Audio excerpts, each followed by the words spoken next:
What is the biggest concern that you have that could derail this 2021 season for the Browns? I'm a little concerned going into it that we haven't been able to get all of the new defensive guys on the field consistently, and that may kind of delay just how good this defense can be. Yeah, I agree with that. Now, I don't know.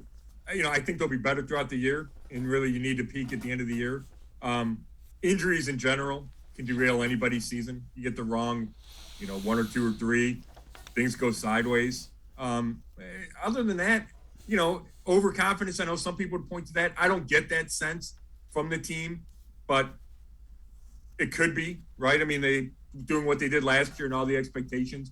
I think that's something that the team itself has been on the lookout for. And then beyond that, it's bad luck.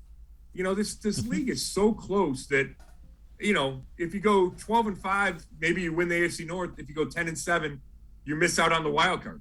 And all it takes is, a missed kick or a tip ball that goes the wrong way or whatever it is, right? A bad call. And 2 wins turn into 2 losses and your season looks like a disappointment. So, a lot of that's out of the Browns' hands. I think they're doing everything they can to be in as good a position as possible. The other thing is the depth on this team. I think that's kind of the most eye-opening thing.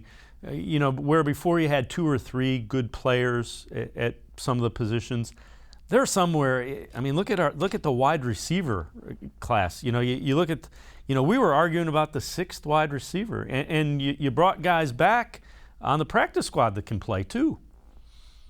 Yeah, you're right. The depth is way better, and especially we look at the secondary a year ago, and I think that was one of the downfalls of the defense. We talked about Joe Woods and not being able to do what he wanted to do, and the secondary depth is better because of John Johnson III, because of Grant Delpit hopefully being healthy.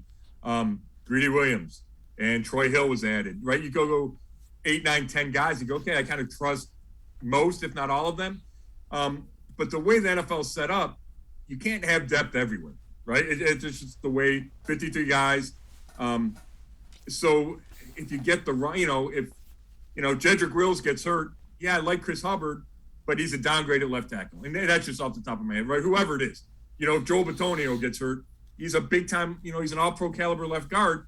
The guy stepping in is a downgrade. So you can only do so much. And I think Andrew Berry's done about as much as he can, but you need to avoid the huge ones. I mean, in the obvious one, right? Myles Garrett and Baker Mayfield. Like, you can't get those guys hurt.